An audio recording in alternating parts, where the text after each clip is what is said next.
Bem-vindos a mais uma aula, continuando aqui o reino protista, né? Aula passada a gente falou um pouquinho sobre os protozoários e agora a gente vai fechar falando sobre as algas. Bora lá ver? Então, pessoal, só relembrando um pouquinho a diferença entre protozoários e algas, né?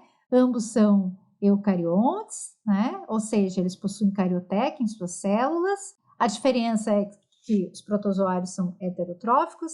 E agora a gente vai falar das algas que são autotróficas, né? Os protozoários, eles são unicelulares e as algas, elas são uni- ou pluricelulares ou multicelulares.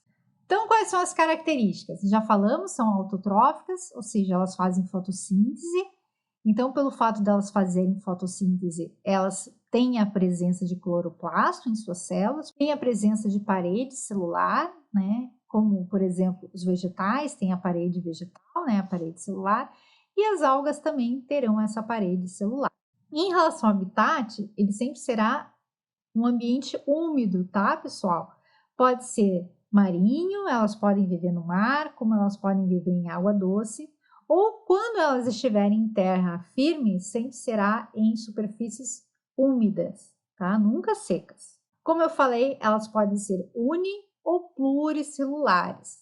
E quando pluricelulares, podem ter uma estrutura muito parecida com, por exemplo, plantas, tá? Lembrar mesmo a estrutura do caule, folha, planta, tá? E elas vão formar o fitoplâncton, que na verdade é o primeiro degrau na nossa escada trófica, né?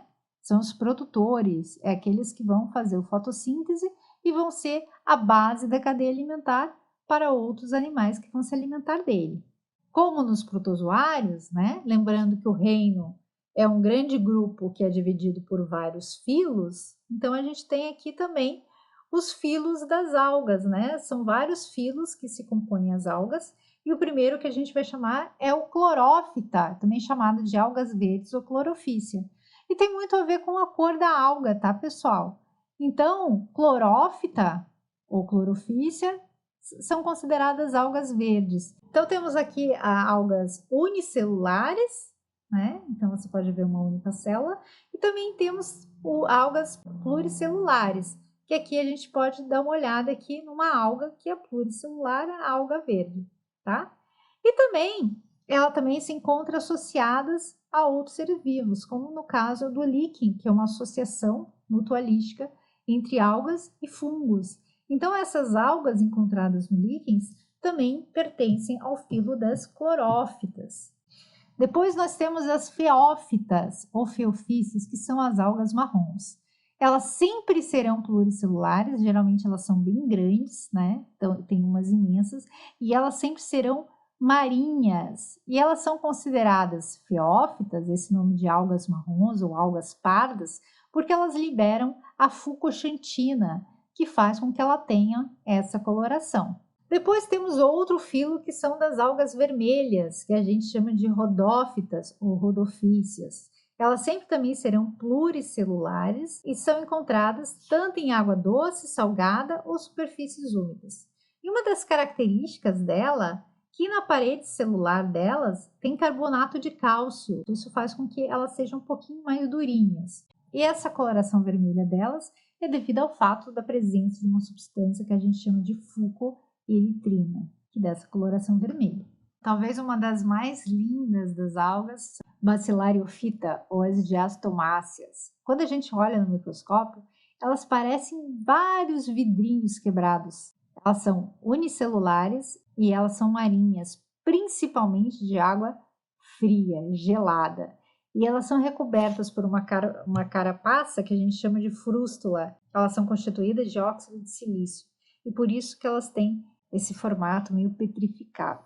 Depois temos os filos da Euglenófita ou Euglenoides. E elas, na verdade, elas são muito curiosas, porque não se sabia ao certo aonde colocá-las, ou nas algas ou nos protozoários. Por quê? Elas são livre-nadantes, são unicelulares, né? São de água doce, mas elas não possuem parede celular e elas têm uma nutrição autotrófica e heterotrófica, ou seja, elas podem produzir o seu próprio alimento, mas também elas podem adquirir o alimento de fora. Então, elas são como se fossem um híbrido entre alga e protozoário. Temos também o grupo dos dinoflagelados, também chamado de dinófita ou pirrófita. Elas são unicelulares, elas são livre-nadantes, geralmente elas ficam à mercê das marés, e elas são muito lindas porque elas podem liberar uma luz fluorescente. Então, muitas vezes na praia, com a presença delas, você também consegue visualizar. Mas, em grande quantidade, algumas espécies dessa dinófita ou pirrófita, elas podem liberar toxina, o que faz com que a gente chame de maré vermelha.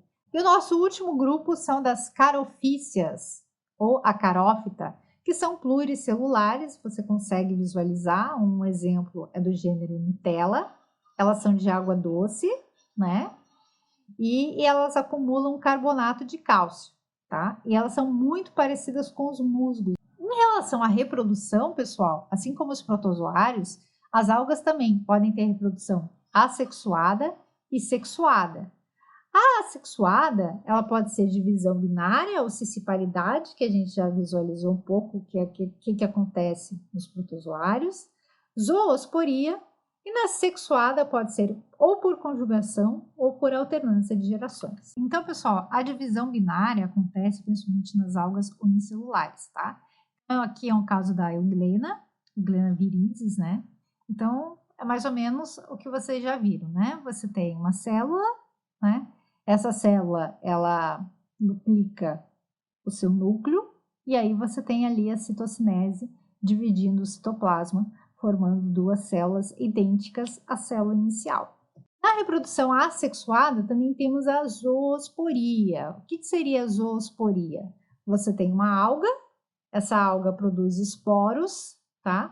Que seria o quê? Células diploides idênticas, com o mesmo DNA da alga, só que ele tem flagelos justamente para conseguir nadar.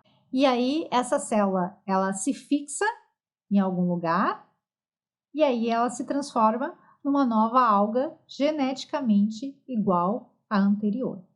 No caso da conjugação, já é uma reprodução sexuada, né? Você tem dois indivíduos haploides, e aí forma como se fosse um peeling, né? Unindo esses dois indivíduos. E aí o material genético desses dois indivíduos, ele se mistura, formando um zigoto diploide, que é a união desses dois materiais genéticos, né? Esse zigoto diploide, ele sofre meiose, e aí, sofrendo meiose, essa célula haploide acaba formando uma nova alga. E por último, a gente tem na reprodução sexuada também o que a gente chama de alternância de gerações.